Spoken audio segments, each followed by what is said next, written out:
What I could made have it dragged to the you town. away from the fine silks and wine of Meridian to this And this guy was the sludge guy of who was Your running the mine. saviorly attention must be needed elsewhere. I'm here for the embassy and... The embassy? Why, by the forge. Ah. Greater gears for greater matters. Guess that means you'll be moving on. Once I've dealt with any problems around here that need my... Ass singular mass. attention. Oh shit. Bristlebacks, of course. Got to get rid of them if you want that embassy to take place. Well, best get to it, hey? I'm gonna take this guy down. Off you go. Not so fast.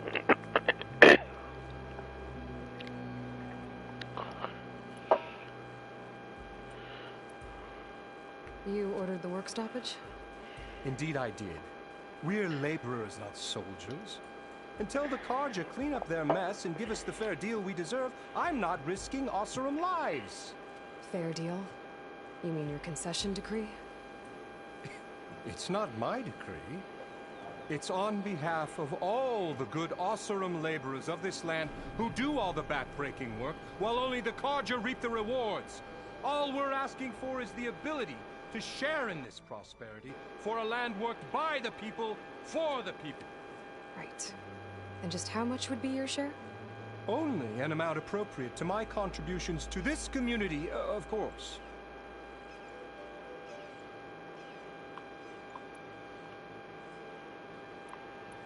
If Chainscrape is on Karja land, shouldn't a Karja be in charge? Who appointed you?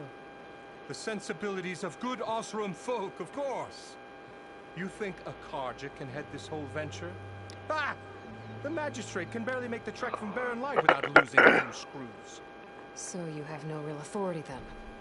People only follow you because you say so. Loudly. Anyone who has followers has authority. I've been with Chainscrape from the beginning. I mean, I'm practically its founder, and its honest folk know I'm indispensable to its success.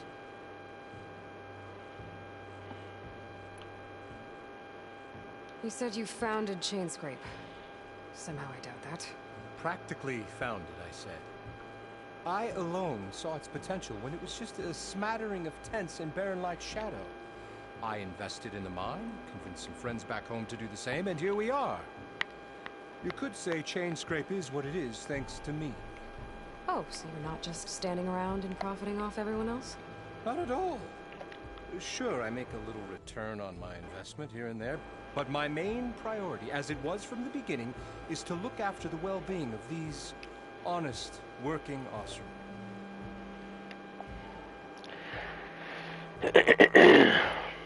You don't seem to have a high opinion of the magistrate? Well, I refuse to play nice to some fancy-robed parchment pusher when my fellow laborers are being bullied, intimidated, and taken advantage of. How noble of you. Noble, ha! Born with a hammer in hand, I was. Nobody handed me anything or dropped opportunity into my lap. Everything I've achieved, I've done on my own. And where is this hammer now? The burden of leadership forced me to set it aside. The Carja risk nothing, while demanding that good Osseram gamble with their lives out there. Someone had to step up and say no more.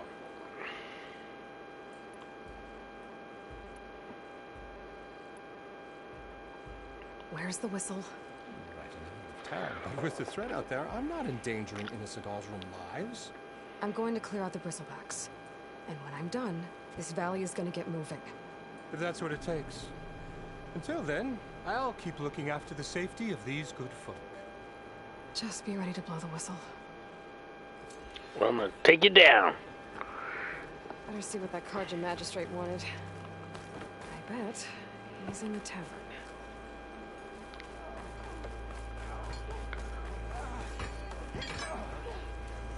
What's your shit?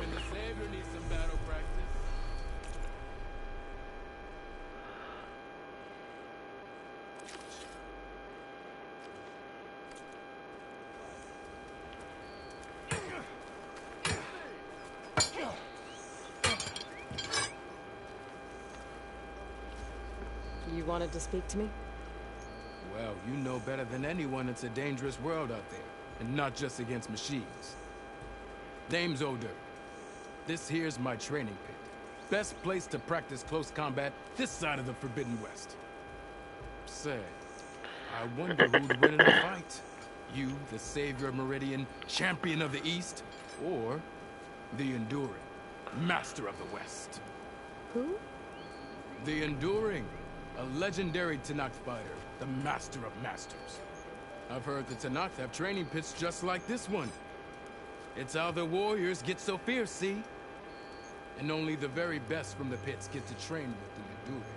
So, to find the Enduring, I should look for these training pits if I'm ever out that way? You'll have to go far if you do. The Tenakth are split into 3 clans. 3 clans, 3 capitals, 3 training pits. My guess is you'd have to beat all of them if you want to train with the Enduring. If the Tenakth don't kill you on sight, that is. But that's a far spark in the wind. As for right now, I also offer challenges to test your fighting skill. Who would I be fighting exactly? You? Well, I know you're the savior and all, but you have to beat all the others first to challenge me. Rules are rules. We only use dual blades and practice arrows, mind. These drunken fools would run themselves through otherwise. You'll have to leave everything but your spear and practice arrows at the gate. But I'll look after your gear, not to worry. So, what do you say? Up for some training? I might be. That's what I like to hear.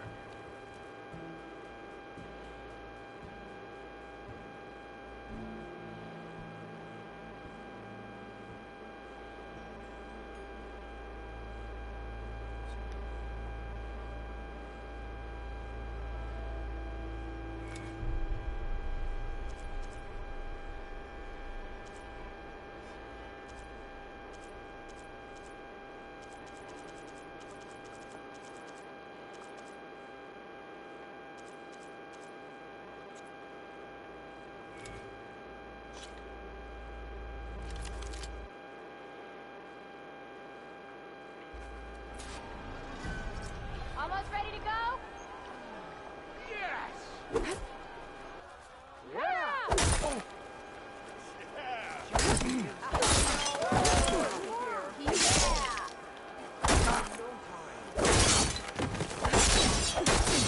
Light attacks are fast, but easily blocked. So learn to combine them with other attacks.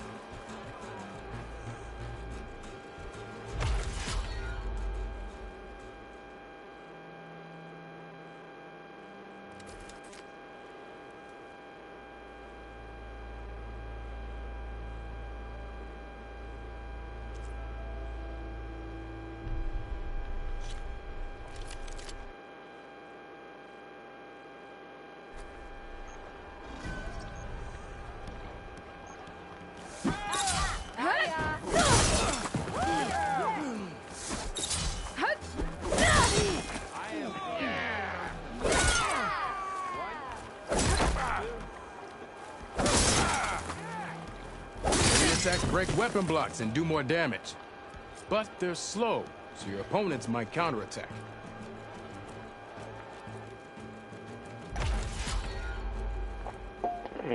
Counterattack. Delicious.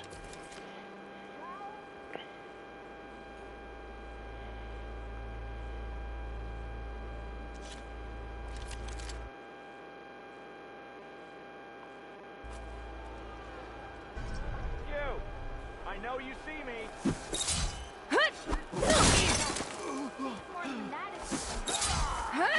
Power attacks smash weapon blocks to really hammer an enemy with damage. But they're slow and leave you vulnerable, so pick your moment.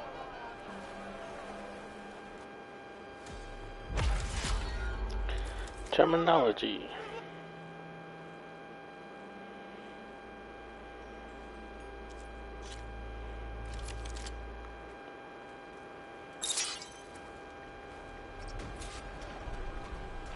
Energize speed. Keep hitting your opponent with R1 or R2. Combos build up. Energize your target. Use R1 attack when your spear's fully charged.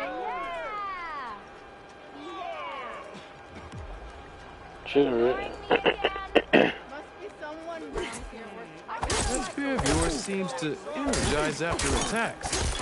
I think landing heavy attacks or combinations will energize.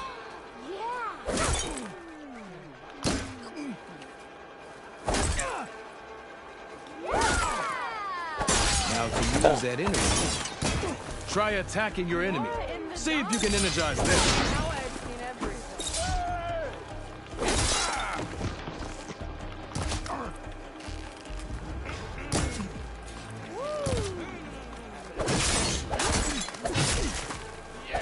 Give it a rest, would you?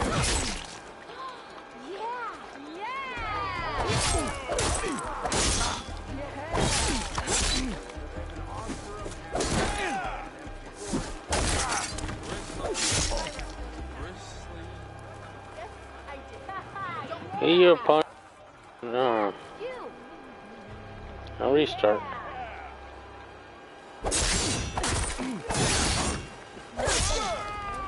Hello. Alright, you.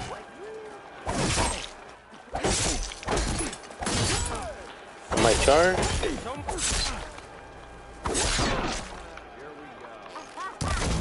There we go.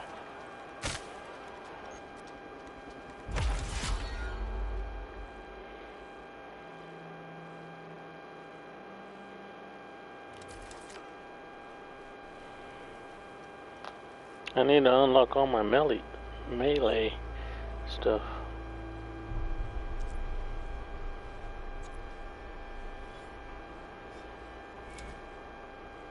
Oh, I can't do any of that.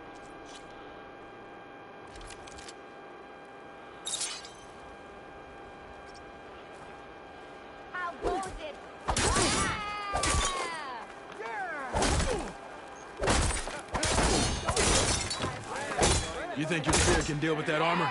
Use attacks to energize your spear. Then hit your opponent with a heavy or power attack to blast the armor off.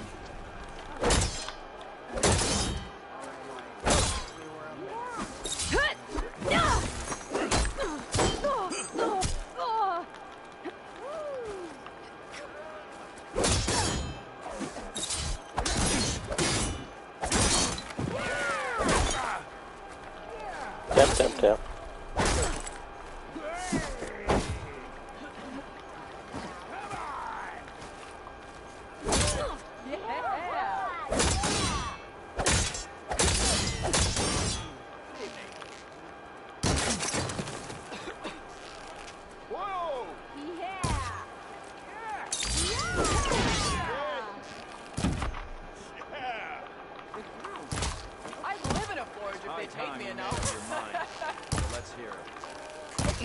Ah. I'll drink you under the table, Eddie Hammerhead.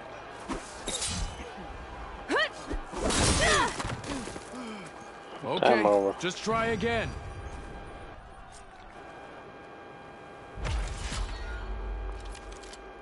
This should be useful. Now I just need to find Erend and help him clear the bristlebacks. Oh.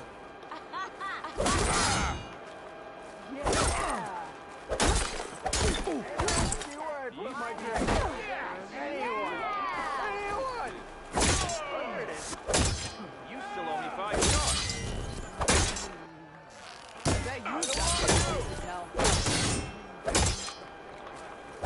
That energy doesn't last forever.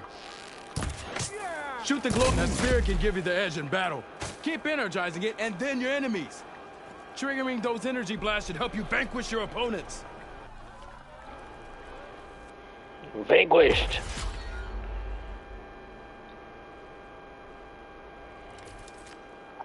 Okay, well, I'm finished with that.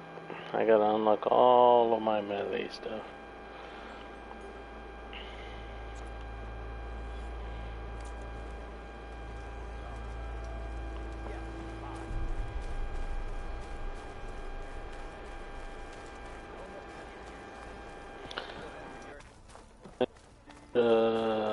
Craters.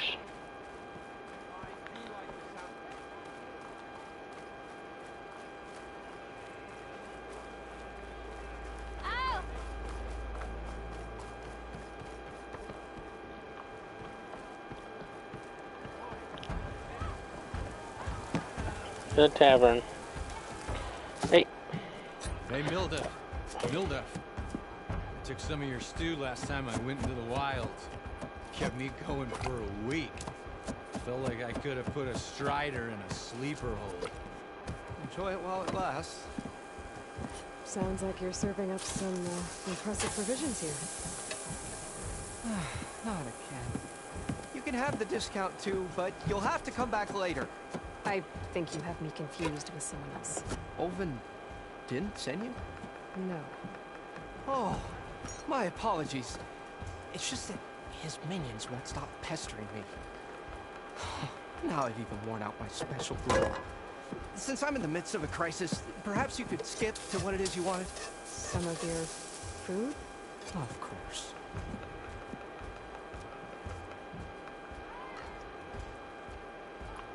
Are Ulvin's people causing you problems? Oh, yeah.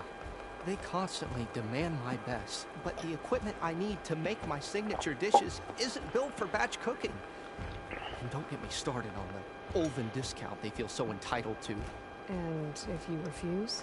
I make meals. No trouble. How did you end up in Chainscrape? Heard about a new and upcoming town at the edge of the frontier. Where there's a town, there's a tavern. I was in need of work. So I got myself out here and started cooking. Some of these people had never tasted proper boars and berries stew before. Anyway, next thing I knew, people kept coming back. Guess they liked my food. Or the ale. Your last customer mentioned your cooking really kept him going out in the wild. Where I'm headed, I could use some of that. I would be happy to oblige, especially since you have the decency to ask pleasantly. But my special groove griddle is no more. Without it, I can't cook any of my signature dishes. I hate to think what'll happen when Special groove griddle. Olvin or his goons. Even if I already had the right ingredients, there's nothing I can do. Unless you can source me a temporary replacement? What do you need? For the ingredients, a few pieces of decent wild meat, and I'd say a big handful of bitter leaf stems. That'll do. As for the griddle, a corrugated metal panel might suffice until I can have a new one forged. You'd likely find one in a scrounger pile if you follow the river to the northeast. Don't worry, I'll clean it first. You'll have no issue finding boars and bitter leaf on your way, assuming you're as much a hunter-gatherer as your clothing suggests. Thanks, Mildif. I'll keep an eye out. So that's what gratitude sounds like. And don't let anyone push you around, okay? If you say so.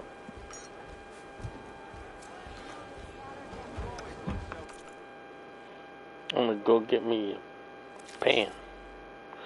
Level 32, the enduring, man, I don't have...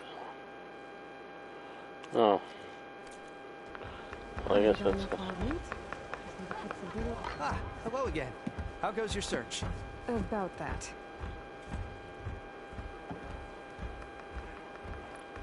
What did you need to make your signature dish? A corrugated metal panel, for starters. I can use it until I get another groove griddle forged. You could probably pull one out of a scrounger scrap pile northeast of here. I'll clean it first, don't worry. And for the dish itself, some wild meat and a handful of bitter leaf stems. Then I can get cooking. I should be going. Right.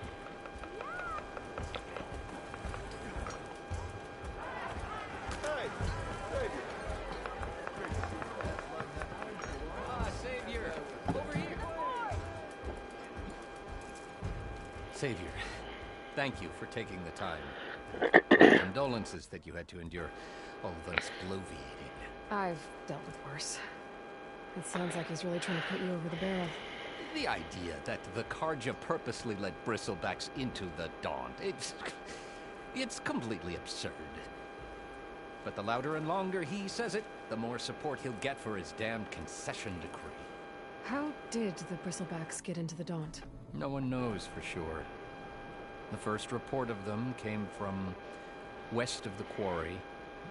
But unless they have wings I don't know about, I don't see how they could have come over the mountains. No other way in. The only way I know about is barren light.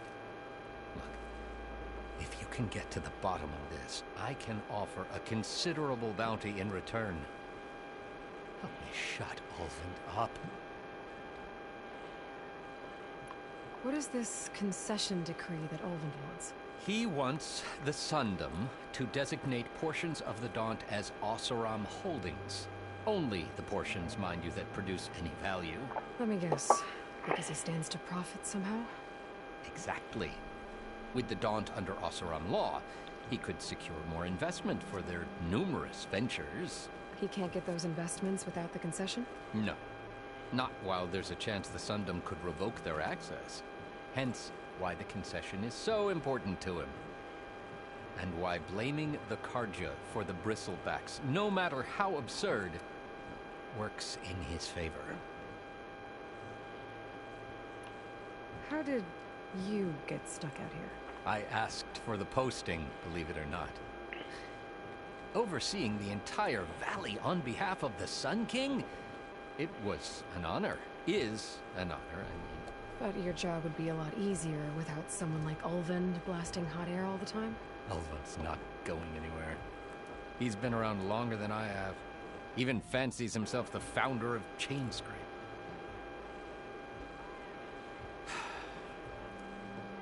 I'll find a way to live with him. I have to.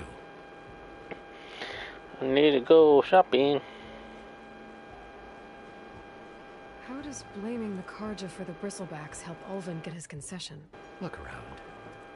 This may be the Sundom, but Chainscrape is all gears and rust and bad ale.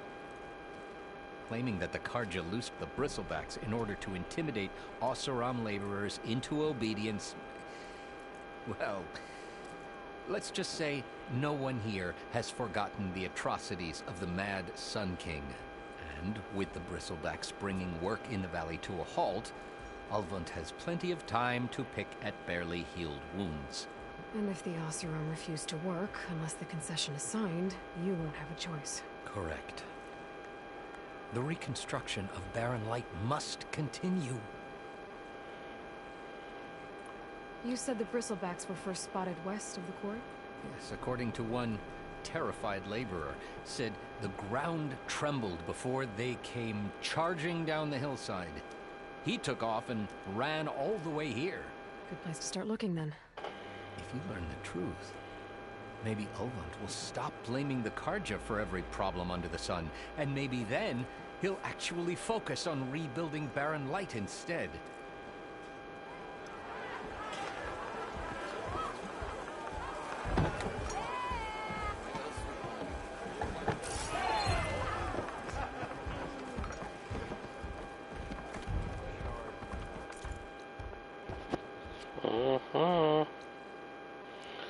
So much to do. Over here. Pick whatever that is.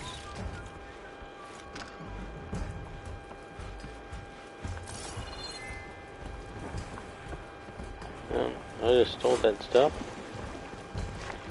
Somewhere up here. Need some potions or some crap.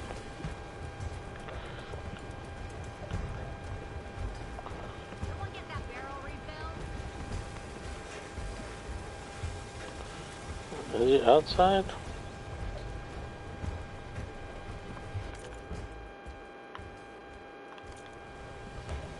Oh!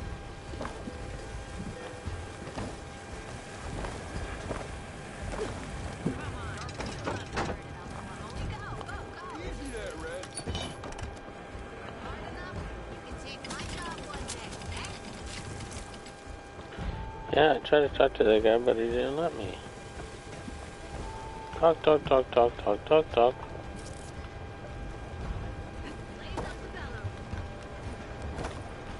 Okay.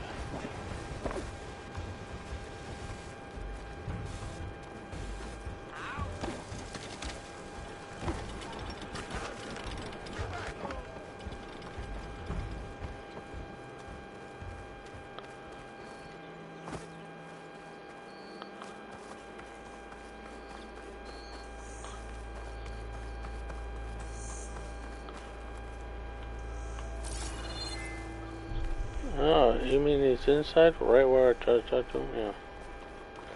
That didn't work.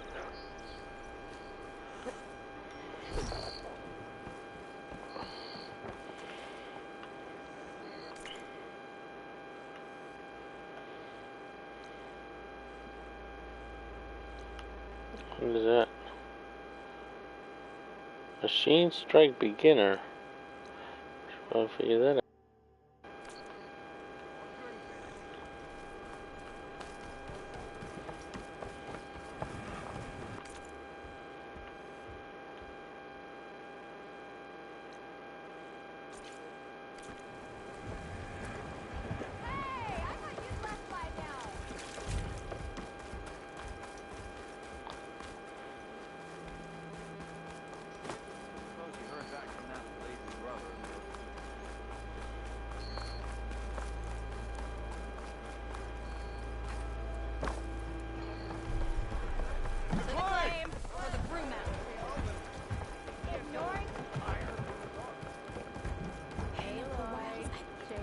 Okay. Come to revel in some strike, sister?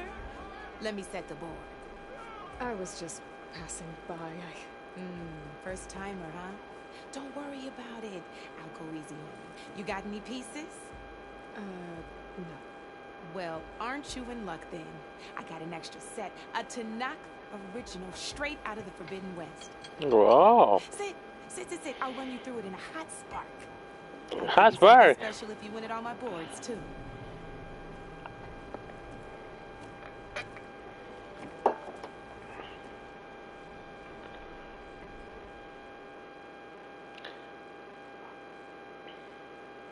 Beginner tutorial. Hi, let's go. Set up. Okay.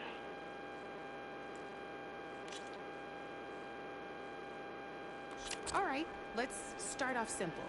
The Tanakh like to say that Machine Strike is a game of pure strategy. We each get a set of pieces.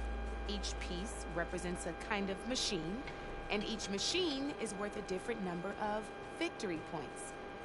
And to win the game, you'll need to gain 7 victory points by destroying the opponent's machines.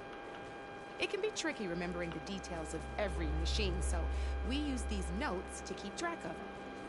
You see that number on the top right corner? That there is how many victory points you'll get for destroying that machine. Notes also tell you how far a piece can move, how powerful their attacks are,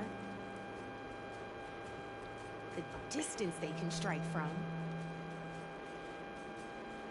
and of course, their health. Okay, that's enough for now. Let's just play. I'll explain the rest as we go. I own the board, so I get to choose who goes first. Since this is your first time, I'll let you go. Usually you get to choose which pieces to set on the board, but this will do for now. Pick up that machine piece to your right, and move it forward.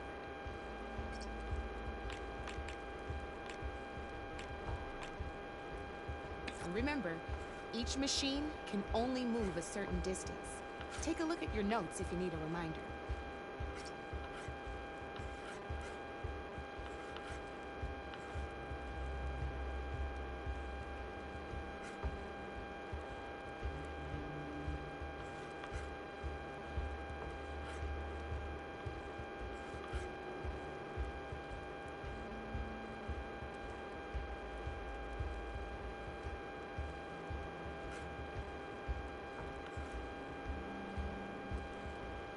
Gotta move that machine forward.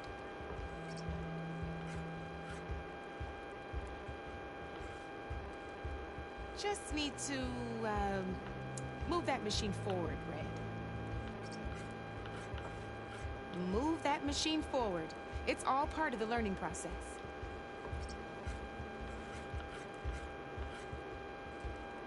Easy enough, huh? Now, you get to move 2 machines each round, so go ahead and pick a second machine. Try the machine on your left.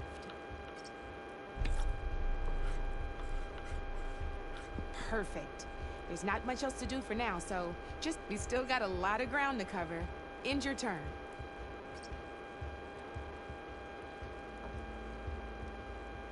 We're forging onwards. Let me move my pieces here.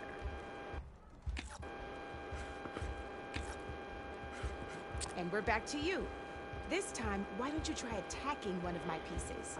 Try with that machine on your right first. Now move the piece close enough. When performing an attack, you'll be testing your machine's combat power against the opponent's.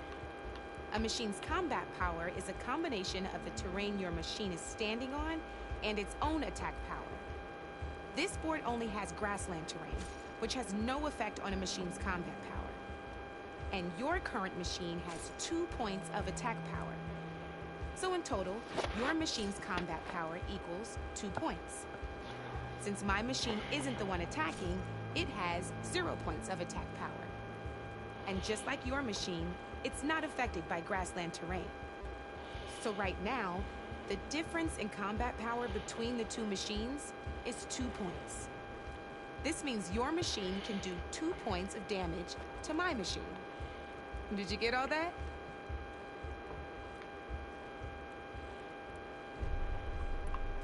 Knew you were a smart one. Finish up by attacking my machine. Not pulling any punches, huh? Now grab that second machine of yours. See how your machine can't move close enough to attack mine? You can make your machine sprint. That lets it move 1 space further. Try it out. Downside to sprinting is that your machine can no longer attack. Now some players like to take a risk and overcharge their machine in cases like this. Overcharging lets you attack after a sprint, but it will damage your machine's health by 2 points. So use at your own discretion. Let's try doing that now so you can see what I mean. That's about it for your turn then.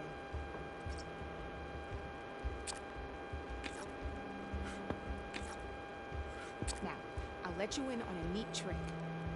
That machine of yours, the one closest to me, grab a hold of it. Same as in the wilds, machines have both armored points and weak points. You can see them marked on the pieces. Blue shows where their armor is thickest. Hit them there and you'll do some damage, but not a lot. Now, red shows the machine's weak points. Hit those and you'll deal a mighty blow. Here, let me show you. Rotate that piece so your machine faces mine. Rotate? Use a rotate, okay. Now let that machine have it. Which one, this one? Oh, it can only go at 90 degrees. Off the board she goes, and there's your first victory points. You don't have 7 of them yet, so let's keep going.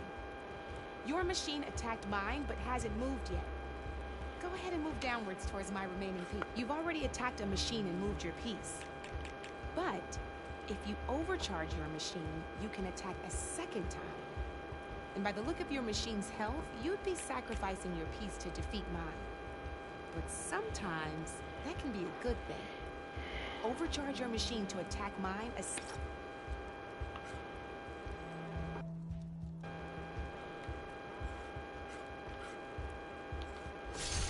Ain't that a thrill? Now, because your machine was knocked out at the same time as mine, we both get the victory points our machines are worth. Good news is, since you're the one attacking, you're going to receive your victory points before I do. Which means you can reach the coveted 7 victory points first. That's why sometimes losing a piece can be the best way to end a game in your favor. Now, you'll notice you didn't get quite up to 7 victory points this time, but you did destroy all my pieces. That means you're the winner! Yay! Wasn't so hard, was it? Just remember to always check for the best terrain to attack from. You'd be surprised the advantage you can gain over an opponent like that. I know it saved my behind in a game or 2. Try and remember that. Oh, before I forget, these are all my spare pieces. I want the Savior of Meridian to have them. It's a small set to be sure, but it should be enough to get you in on any strike games you find out there. You might even fancy looking out for them strike carvers. They've got all kinds of unique pieces that can turn a game in your favor, though they'll need the right materials to craft you. Or you might find them in the wilds if you're lucky. You know, I've lost my fair share of pieces after a night of machine hunting. Getting butt fucking. It's a pleasure to help out new strike players. Now, if you feel like playing a real game, I've got plenty of other boards. I could even teach you a few more tricks if you're up for it. Okay, but not right now. Thanks. No, she's not all in the chest, is she? I'm gonna make Aloy in the chest. Or what strike, whatever it is.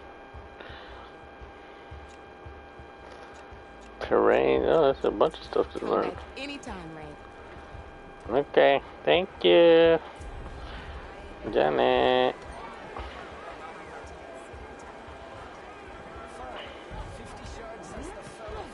I need a. I got quests. Gather bitter leaf. I got a bunch of meat. I need 3 bitter leaf. Grows on rocky terrain. And then I need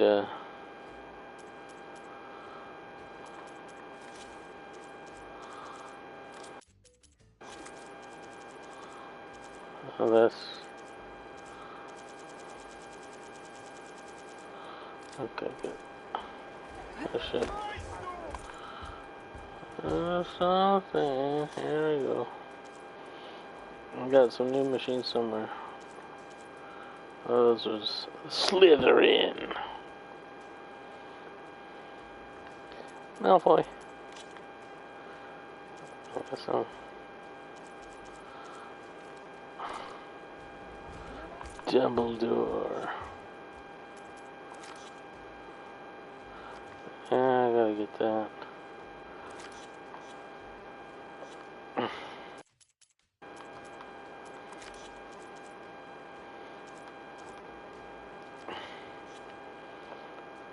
I gotta go over to Walmart. Go get some medicine.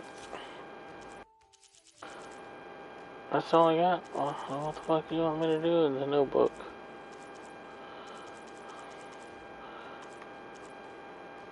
Slytherin.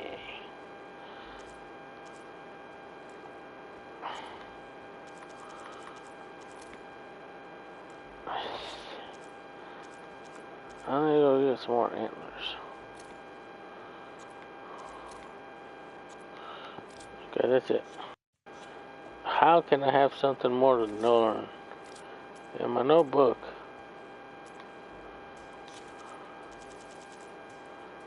No. No. Data points. No.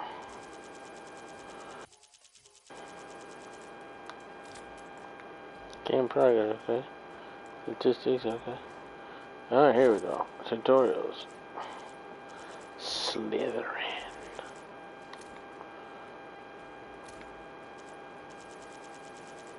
Okay, and this one. And this one. Okay, and this one. Preparing, okay. I'll just skip it. I should probably read all this crap.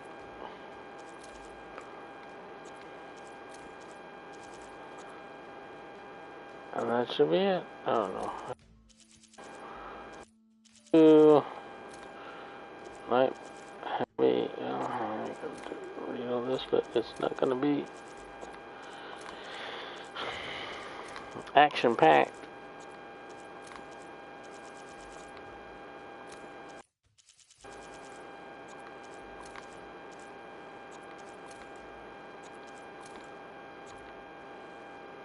Alright, I think that's everything. I don't know. Healing, how to heal. Alright, well, I got a healing heal. I got my healing pouch. Yep. And potions. Crafting potions, making potions, sticking potions in your potion hole.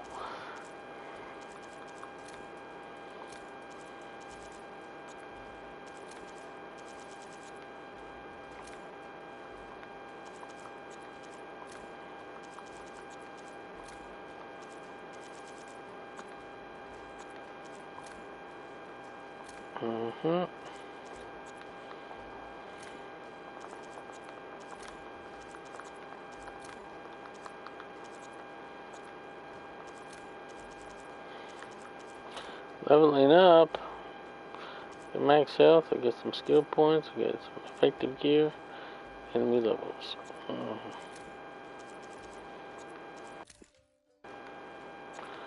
I've been doing that. And doing that. And one more. And I'll be done. Podcaster. Come out. I am done.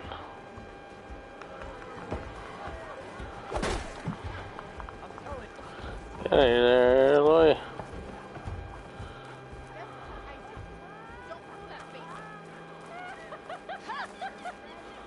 Okay, I think that's it for this video 5 or 6 or something, whatever it was. Learned a bunch of stuff, and I gotta go back and do some stuff and get that ass hat out of this fucking. I think he's trying to gentrify or take control with the cars you love. Like, yeah, your cars, yeah. And then it'll turn out that he's the guy who let the bristlebacks into the area. And so, okay.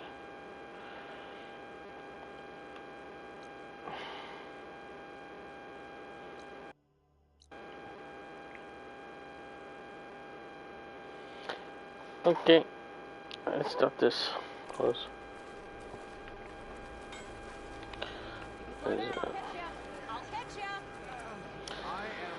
Alright. For this one.